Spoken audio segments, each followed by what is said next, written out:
Hey guys, Furum here, and today I'm going to be showing you the Ferrari F8 Tributo at Golden Max in multiplayer in Asphalt 9 in the regular multiplayer season. These races were given to me by Elite Bwine, and today he will be driving his F8 Tributo on 7 different tracks. Please consider subscribing if you haven't already, and be sure to check out my new Furum Clips channel. The link will be in the description, and I hope you enjoy these races. So the F8 Tributo is a car that I have not made a video about yet in a regular multiplayer season. The one video I made about it was at Golden Max in its own multiplayer season, so feel free to check that out too if you would like even more races with this car, because it seems to be somewhat of an unknown one. Very rarely do I see anybody driving this car in multiplayer. There have been some other seasons where it's been available, but in regular multiplayer I don't see very many of them. It had a special event a while back for it during the Ferrari season update, which required a bunch of Ferraris, but I don't think a whole lot of people managed to get it, and because it's not a king,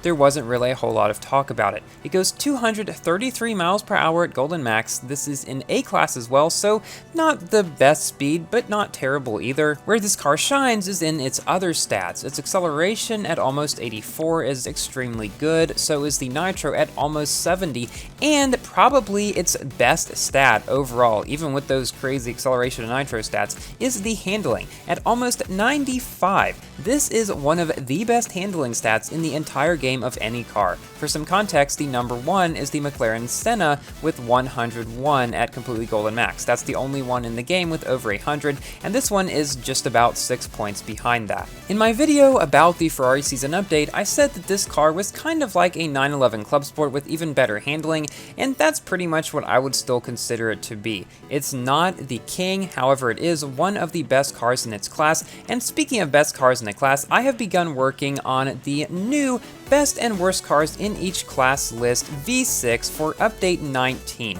There have been 5 updates and 9 months since the previous best and worst cars in each class series, and I'm very excited to be working on this. This time I am going to be making tier lists instead of the walls of text like I had in my previous videos. I think it will make the videos clearer and easier to read, and it might eliminate some of the debates among cars that are extremely similar. Because if there are a bunch of cars that are very similar overall in performance, I'll just put them in the same tier, and there won't be giant debates raging in the comments anymore. It's like, oh, the Huayra is better. No, the 918 is better. Still remember that for my second one. Probably the most infamous debate in my early best and worst cars in each class list videos. But I'm very excited about this one. It should be coming out within a couple of weeks, definitely before the next update drops. This has been my most requested video for the past, well, 6 months, like the entirety of the first half of 2021. I think I've had a comment in almost every video asking me when it's going to be, and I'm excited to finally bring it to you. And of course, it would not be possible without the help of some volunteers in the Asphalt 9 community. Unkindly Track 31 has been very helpful so far, and we have some other members in a group chat just trying to figure out how to make the list the most accurate it can be. Because that is my goal for every new list. Just make them more and more and more accurate,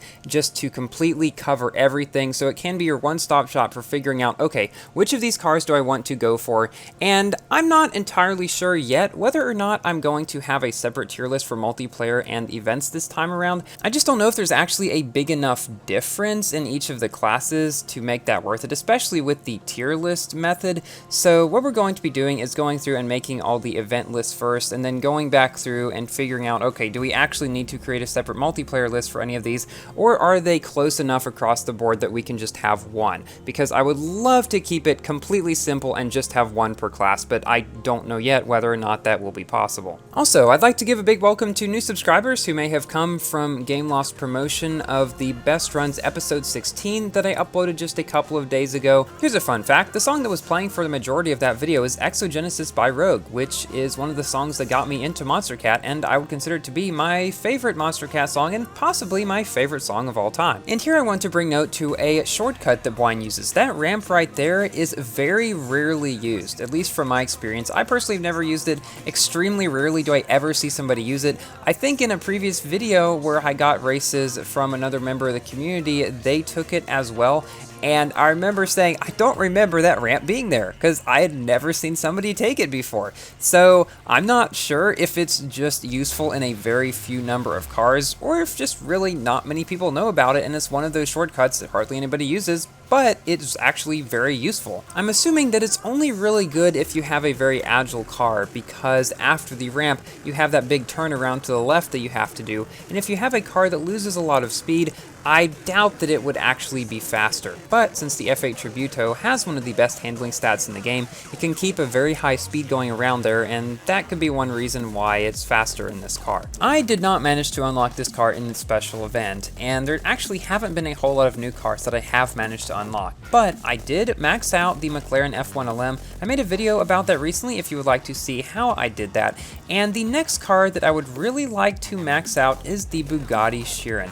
I am halfway there from 5 to 6 stars. I think I'm 30 out of 60 blueprints or something like that. So if Chiron packs come back, I will 100% buy them and try to max out that car. And then I will have 7 6-star cars, which may not seem like a lot to some people, but to a free-to-play player such as myself, it's somewhat of an achievement because that is a ton of blueprints, especially on newer cars. The other car I'm interested in maxing out, or at least 5-starring, would be the Aston Martin Valhalla. So I think those are the next 2 cars that I'm going to be prioritizing my token spending on packs on, just to give you guys an idea of what I'm saving up for. Of course, a new car could come out that is way better than those, and I spend on that instead. We really don't know until that happens, but that's the current plan. The Valkyrie special event is going okay for me so far. I have gotten past the first Victor and Apollo days, and I will be seeing if I can get up to that 200 conditions. The thing is though, even if I do,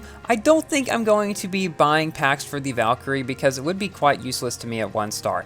See, one of the big reasons why I have not gotten many new cars recently is because even if I did go for them and unlock them, they would be useless to me. What's the point of having a bunch of 1-star cars in your garage that are useless to you and you can't really do anything with, because being 1-star, they're not going to be nearly as good as they are at max, and therefore won't be making fast times in events or be very competitive in multiplayer. That is why oftentimes I find it to be much more advantageous to just save up a huge chunk of tokens and then spend them all on a car that's maybe slightly older but still really good, especially one that's available in the elite events and is good in multiplayer, like I would consider the maxed F1 LM to be.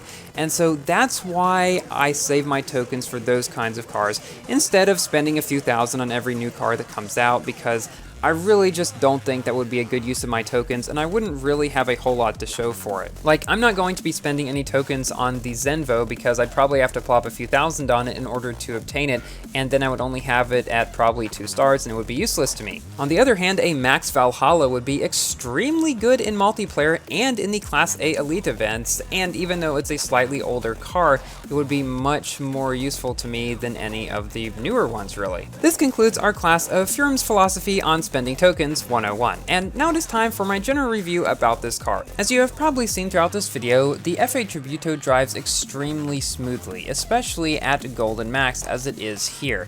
Even though its top speed may not be as good as some of the other cars that Bwine is facing, its other stats definitely make up for that. The long-lasting nitro, the very good acceleration to help him get ahead in the beginning of not every car, but most of them, I would say, and then the handling allows it to really not lose all that much speed at all around the corners. It has a very tight drifting radius as well, just is a joy to drive. Thank you all so much for watching, and thank you to Elite Bwine for these races. Please like the video if you've enjoyed, and consider subscribing for more Asphalt and other games content, and I will see you in my next video. Goodbye!